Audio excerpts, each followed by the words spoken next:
Call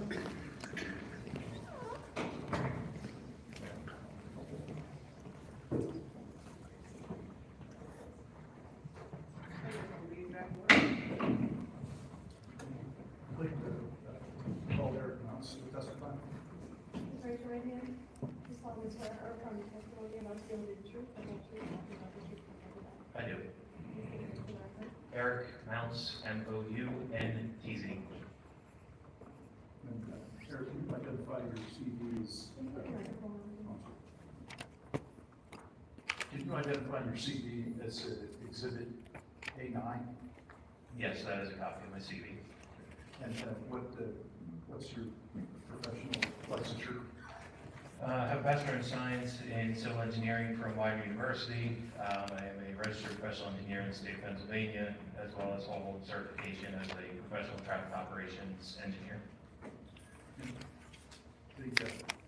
Before we get to addressing certain items in Mr. Anderson's review letter, can you just generally describe the PennDOT HOP process, past, present, and future as it relates to this project and proposed improvements? Absolutely. As many of you have probably heard me reiterate numerous times over the course of this project, the PennDOT process, given the fact that we are proposing access onto Main Street, we're required to obtain an HOP in order to do so, HOP being a highway occupancy permit. In order to work through that approval process with PennDOT, there's three distinct parts. I'm sorry, can you just hold on? Sorry. Three distinct parts with PennDOT. First is the, what they call the TIS scoping process, which sets the framework and all the details for what the detailed traffic study will evaluate.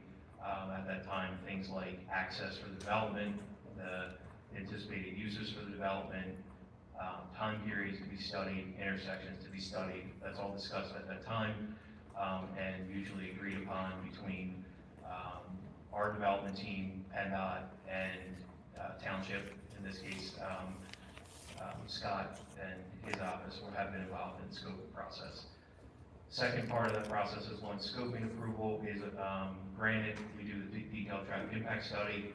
That evaluates all of the intersections, timeframes that were agreed upon based on the findings of that traffic study and any applicable ordinances that the township has and/or PennDOT criteria. We developed a set of recommended roadway improvements in order to accommodate the traffic from the proposed development.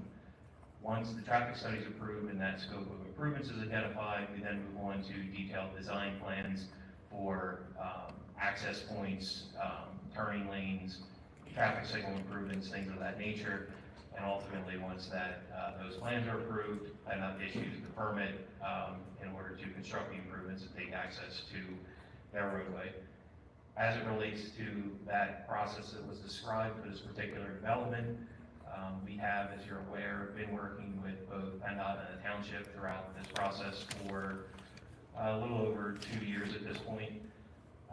We had worked through the traffic impact study scoping process back in 2003 and had an approval at that time based on the prior application that was before you. We have since earlier this year amended that application and resubmitted it to PennDOT with the plan that is before you tonight with the amended commercial area. We do have comments back from PennDOT that we are addressing. They were relatively minor comments. Expect approval on that and can proceed with the detailed traffic impact study, hopefully following approval of this conditional use application. Obviously, conditional use application will set the framework of the development and the uses that will be allowed to proceed with this development, and that is what will be considered in that traffic impact study. So there were a number of comments that touched on traffic in Scott's review letter A7. I'd like to address your attention to item 12 in that review letter. You could identify the comment and what response we can offer to that.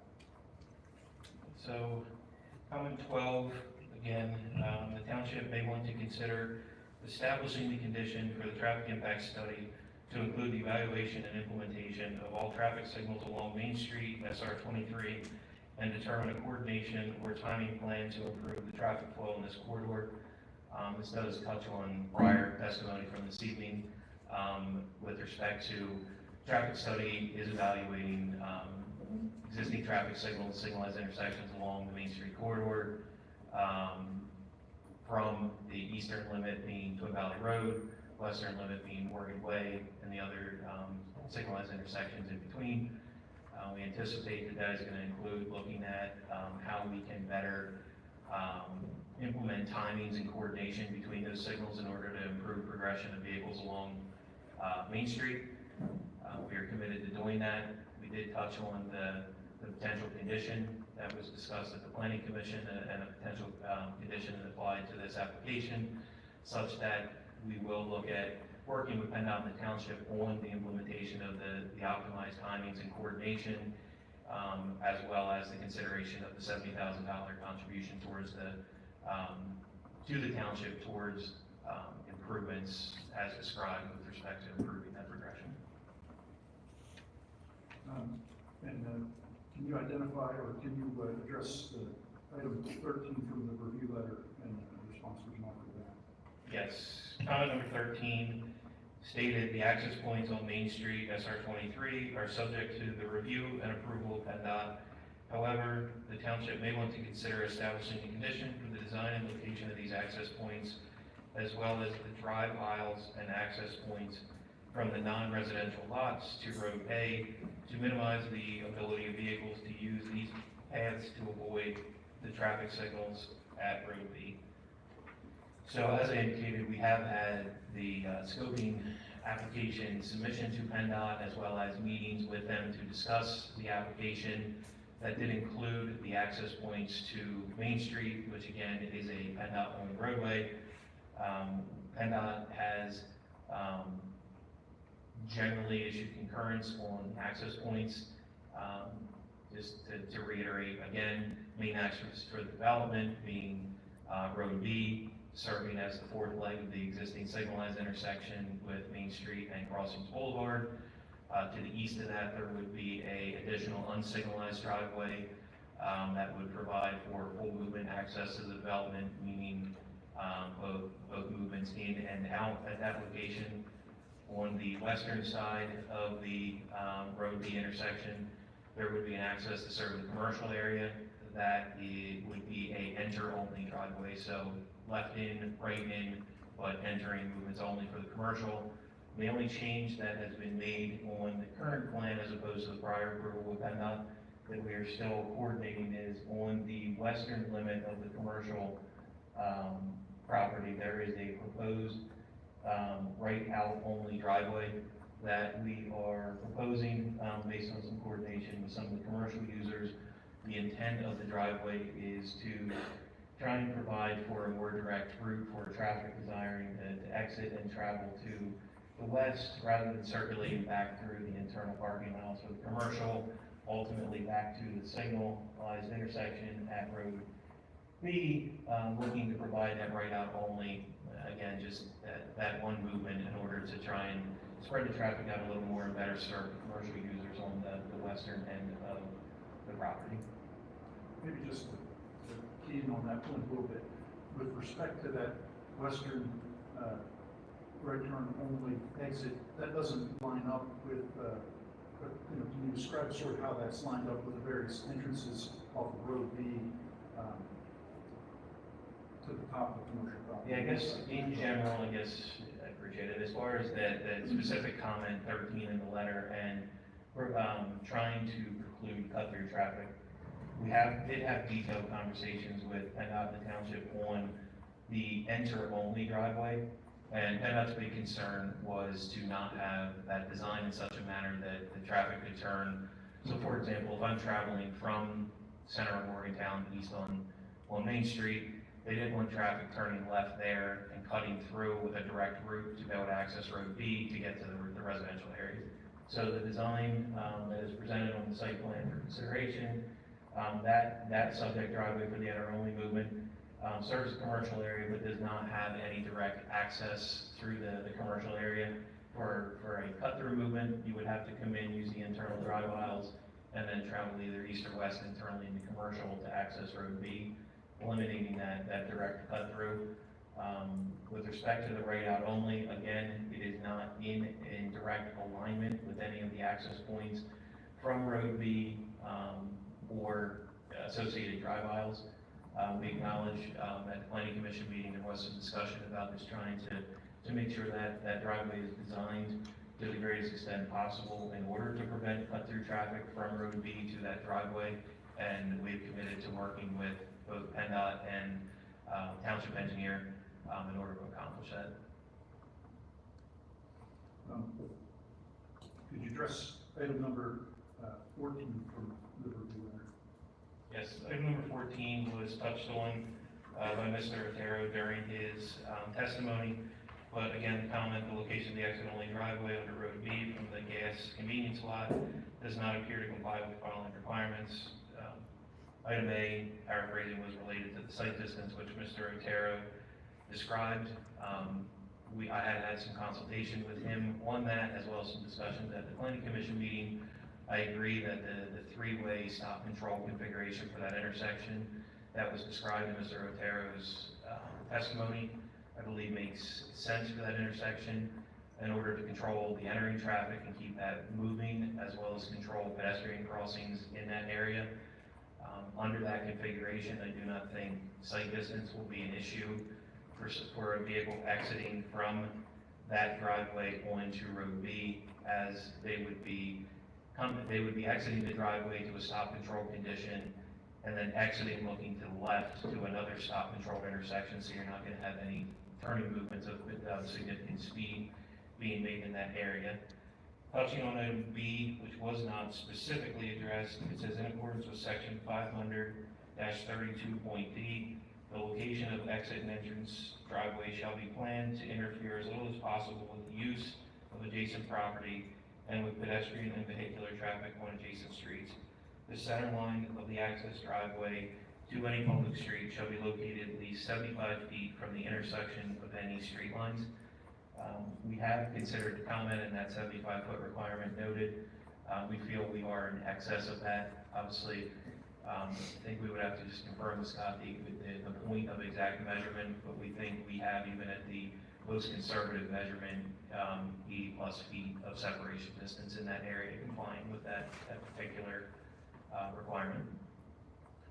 Just back to the response to 14A, the three-way stop, just to make sure the record's clear. So for the northbound traffic on Road B headed toward Hunter's Hill, that would have to not have a stop sign, like have a free flow of traffic to get folks off of Main Street? Correct, that movement, so if you're traveling from Main Street north on Road B, approaching Road A, that would be free flow with no stop in order to keep traffic moving and not create backups onto Main Street. The other three legs, which would be the eastern, northern, and western legs of the intersection, would all have a stop sign.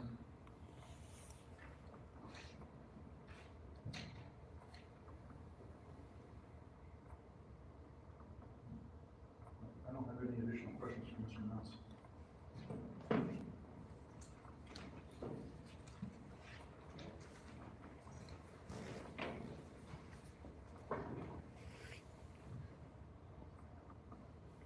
Is there any issue if I just go ahead and ask a couple quick questions? I think we touched on this at the planning commission level, but just to be sure, the intent for the traffic impact study is to evaluate all the uses shown on the plan at one time, correct? That is correct. It would be a comprehensive traffic study that would evaluate both the residential uses as well as the uses contemplated for the commercial area. Okay, and another question about, this is for the right out only that is shown on Main Street that you had said had been added with this plan and submission and not. Just to clarify, at the planning commission level, when that was discussed, to try to eliminate possible left turns from the eastbound Main Street traffic, the intent was to, again, this is all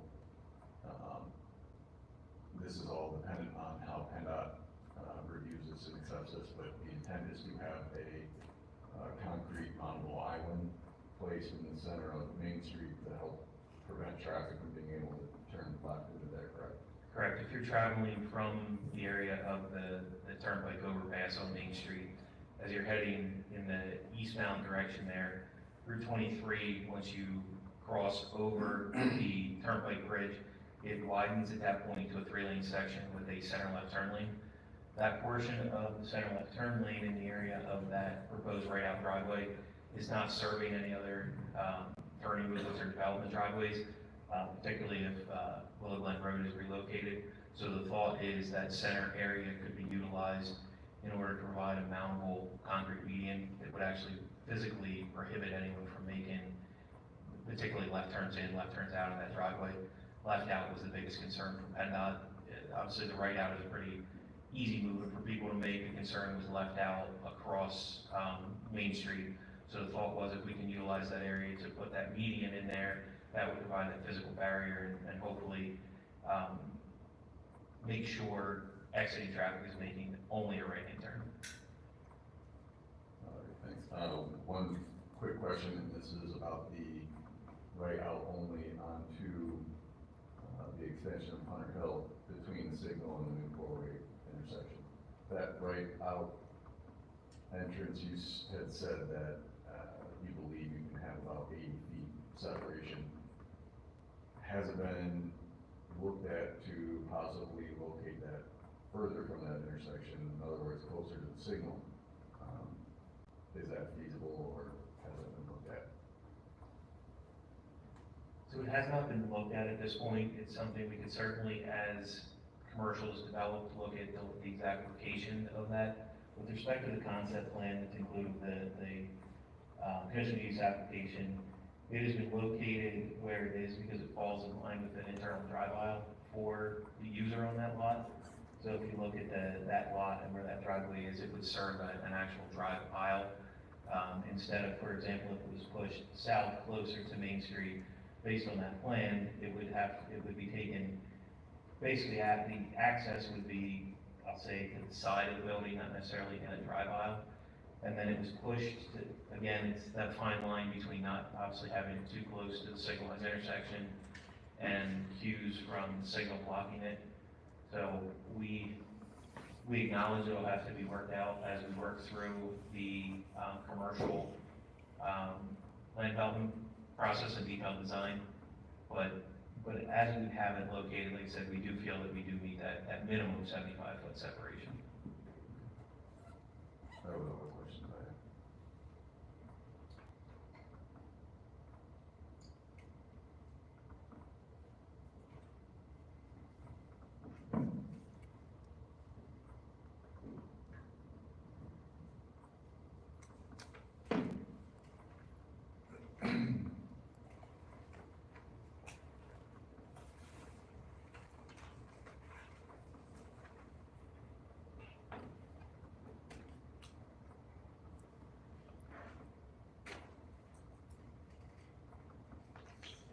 While I'm waiting for Eric, just to confirm, when you look at the corridor from Morgan Way to Twin Valley Road, you're gonna check the timing on those lights as well?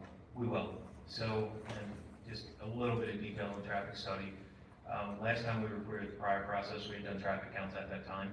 Since that time, there have been a number of additional developments that have occurred along that Main Street corridor. Given that case, make sure we have the most current data. We actually just completed new traffic counts again. So it includes for example, the apartments, the Wendy's, the Domino's development down in that area. We have all of that captured into the new counts. The way we do the traffic study is we get from PennDOT the current traffic signal plans and times at intersections. That's what gets modeled for existing conditions. But as we start looking at recommendations and best operations for the development in the future, we are going to consider not only the timing split, so how much green, how much yellow, red gets allocated, but also the actual coordination of the signals. So you don't, for example, when you have the coordination of the signals, best case scenario, what you're shooting for is, hey, I get a green light as I'm heading westbound. I come through Twin Valley Road. I want it to the extent possible have the signals timed such that I'm not stopping at every single intersection and have them progressing.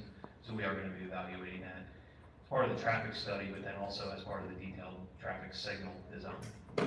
Now, does that include the emergency vehicle lights on the top as well? It does, and I actually just looked at that anticipating the question. So all of those signals, and I'm going to say based on the permit plan, so if they're not there, I apologize, but all of the traffic signal permit plans show that there is emergency preemption at those signals currently. And we would be maintaining that. On the signalization study, how many signals are you incorporating into the study? All of them along Main Street from west of this township to east?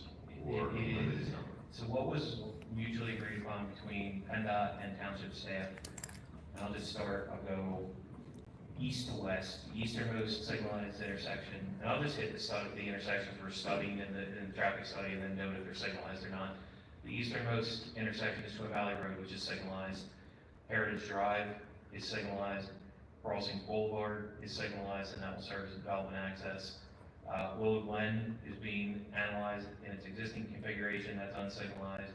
Valley Road at Sheets is signalized, and Morgan Way is signalized. That's the intersections that are, and signals that are being evaluated with this development. Now, you're speaking of the traffic impact study along Main Street.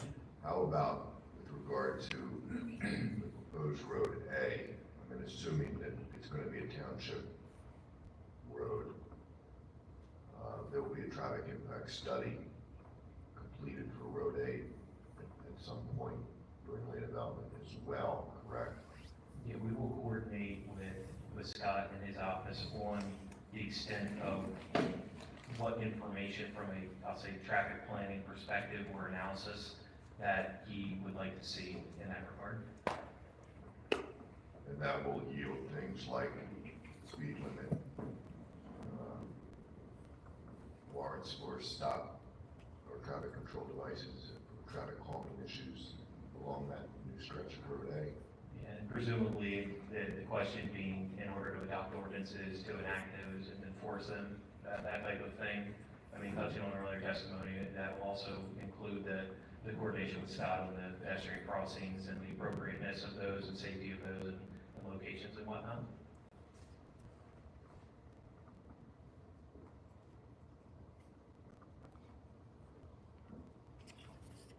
When you're doing the studies, now that there's been an amendment to the plan with regard to the use of the convenience store to remove the fuel pumps, will that change the intensity of traffic that you're projecting at that use? Since there's no fuel pumps, or are you going to just continue to assume worst case, and for your purposes of traffic, continue to assume that there will be fuel pumps there? How are you going to? The expectation is we would assume worst case. Okay. And the reason being is it avoids, obviously, getting to a point the study's been reviewed, expenses in doing so, and then making a change. We would likely just continue to be conservative with the assumptions. Okay, but eliminating the need to have to revise the study 12 months from now, in the event that there is. Okay.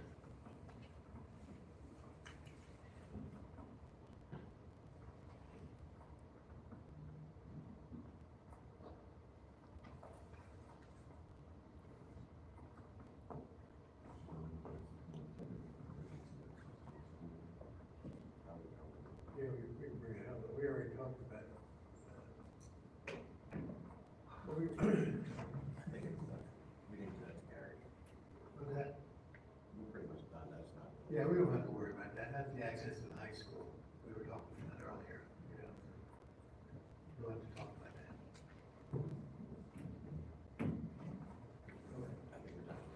Any questions from any of the other parties in the audience for Mr. Mounts? Just a general question. What's the timeline?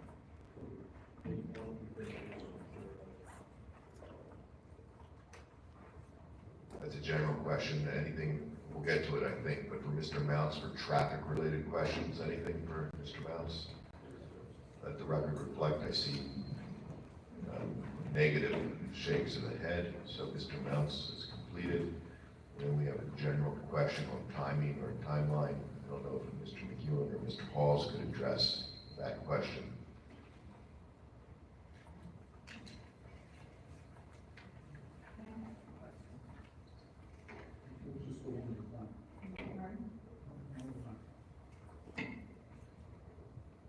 I'll do my best to answer your question. We're assuming, if we're successful in achieving a positive outcome, we're still looking, Eric, correct me if I'm wrong, but I believe we're looking at May of 2026 until we would receive our highway occupancy permit. And, let's say that that's when construction can start, because that's when we can access, Route 23.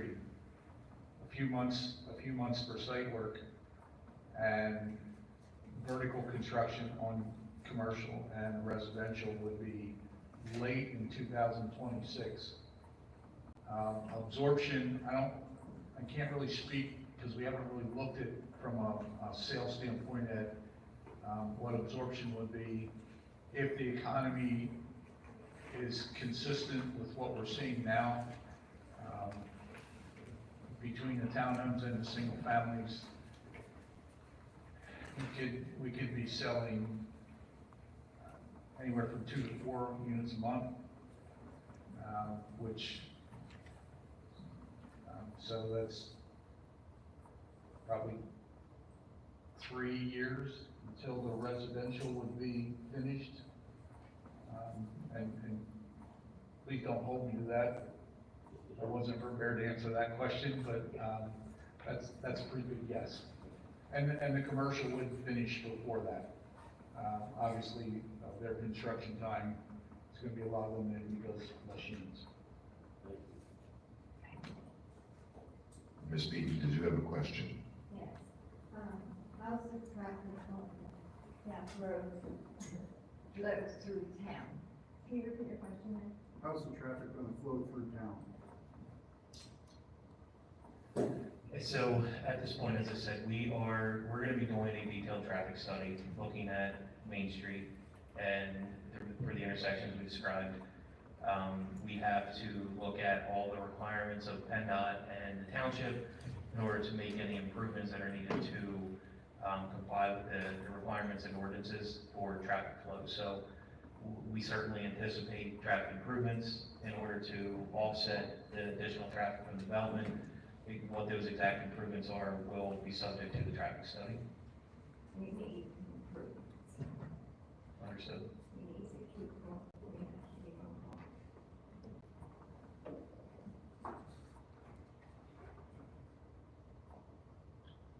Okay, I think that's probably the last question. Do you have additional witnesses, Mr. Woods? No additional witnesses, if I could. Thanks. I don't have any additional witnesses, just before I wrap up. I had a packet with 11 exhibits. It didn't make a reference to Exhibit A8, which was a letter that Scott issued today, dated April 29, 2025, that was a summary or a memo regarding the Planning Commission meeting and the Planning Commission's recommendations. So I'd like the board to just take notice of that, Exhibit A8, and then move through the admission of Exhibits A1 through A11. Okay. We didn't have any objections to those exhibits, so we'll deem them admitted. At this point in the hearing, we can,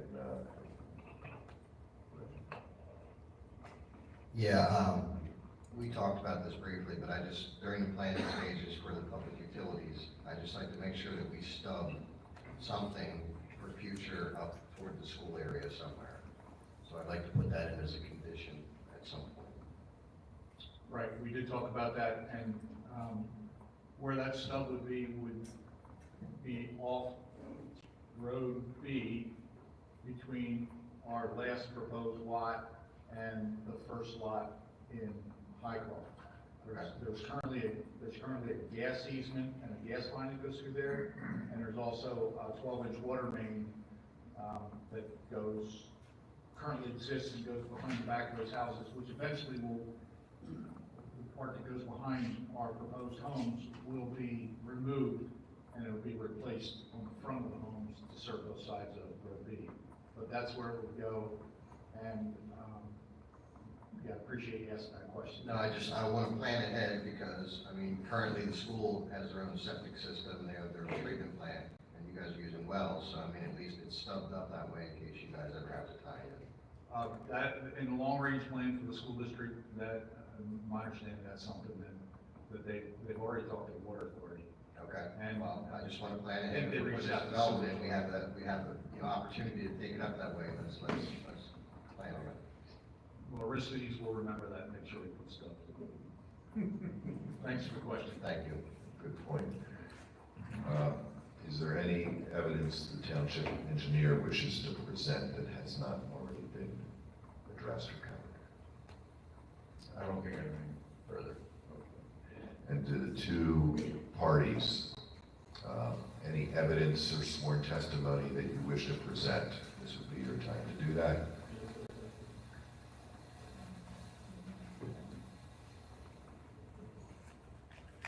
See, and I see no's. No, I do. You do, you want to be sworn in to present? Yeah, I just want people to hear Why don't you head up to the podium, Ms. Beaton? Yes. We'll swear you.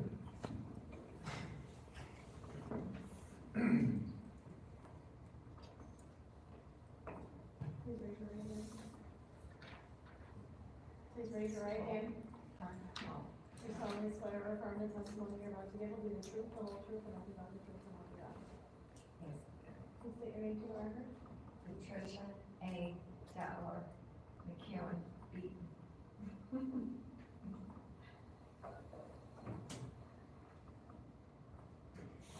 Okay, that's my full name.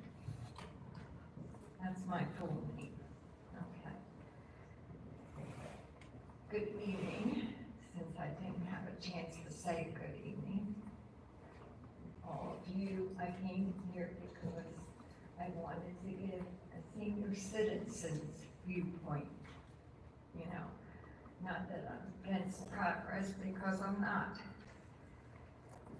But I feel at this time, we need to just go slower and take a step back, because our world is really a hot mess, as I call it. So we have to check into everything. I'm worried about our police department being overtaxed because when we have more homes, we're going to have more crimes and break-ins and different things like that. And I don't want to see that happen to people like you. I'm not speaking for myself because I'm getting towards the tail end of my life, you know, unfortunately, because I enjoy my life. But the firemen, you know, they have to have, and women have to have our support. Bringing these people might bring in more drugs. And they don't think twice, some of them, about shooting you. I've had so many experiences down here, and luckily I'm a strong woman. A few years ago, they tried to get into my home at 12 after midnight. And by the way, I know because I'm late. I don't go to bed early. No. So I didn't panic, but most people would. I called 911, got a nice police officer to come over. The 911 operator said, "What are you doing?" I said, "I'm getting out rolling pins." She laughed. She says, "You're a feisty little devil, because I'm going to do everything to protect all of you and myself." So you have to think of all this. the roads, the pollution, is it going to pay off? Maybe, like I just heard tonight, you're gonna do it in stages, is that correct? Okay, I didn't know that, so that's good, because right now, as you know, and you're all educated, because that's what I was, an educator. There's so many homes you can sell that people can afford.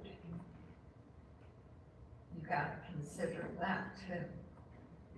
The storage, the water supply. People said, oh, we'll never run out of water. Don't count on it. Don't count on anything. Because right now, we're into a drought situation.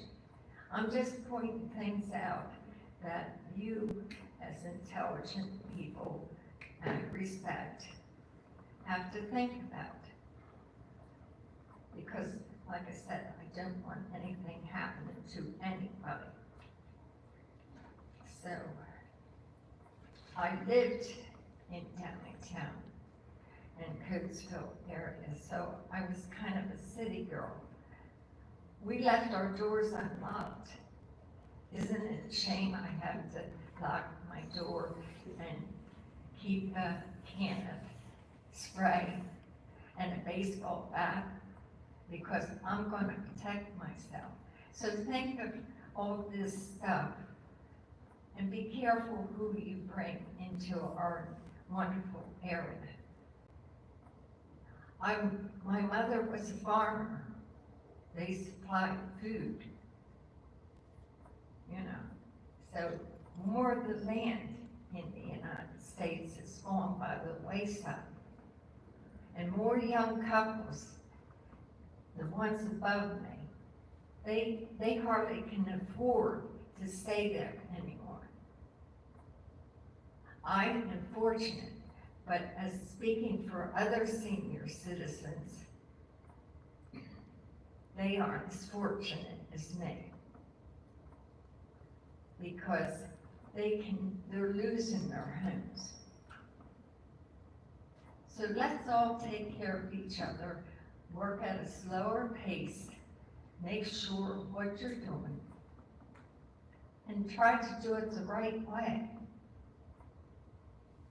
And that's all I have to say. Make the world better. Okay? Thank you.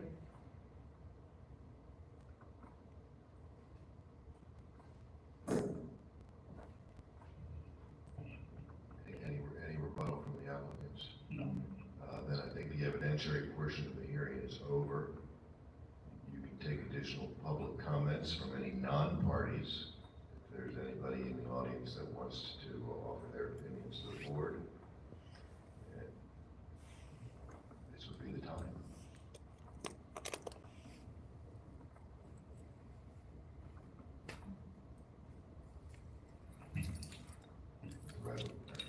There is no members of the public wishing to comment. Let's go off the record to discuss some logistics again. The board has 45 days to make a decision on the application. You would not need a stenographer. You could do that at a regular public meeting, probably at one of your scheduled meetings in, let's say, late May, early June, as long as you're within that window. I'd like to have the transcript available to help me write a decision. When would you have the transcript?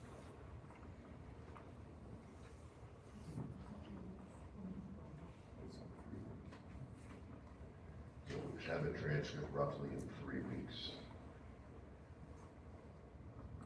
So your first meeting in June is when?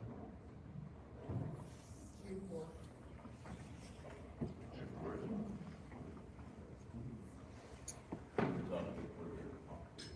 Oh, yeah. You want to shoot for that date?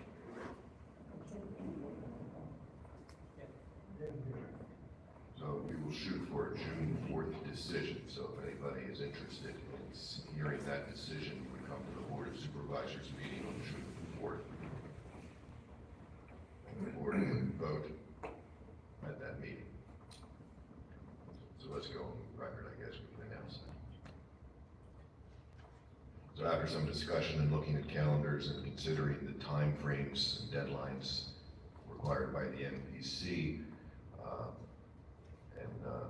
when we can expect to receive a transcript, it looks like the board can project making a decision at its June 4th regularly scheduled board meeting. The evidentiary portion of the meeting, hearing is concluded, so we will not need a stenographer at that meeting. We will not hear additional evidence at that meeting. It will be just a time for the board to deliberate and then vote, unless the applicant or any party wishes to have a stenographer there. And it looks like everybody is nodding their head no, negative for that. So June 4th, unless something changes, the board does have 45 days under statute. If we're running behind or they need more time, they may make that decision on June 4th, but at least it will be the goal of the board to have a decision June 4th. It would not be before June 4th. With that, Madam Chair, turn it back over to you for a motion to adjourn. I'll make a motion.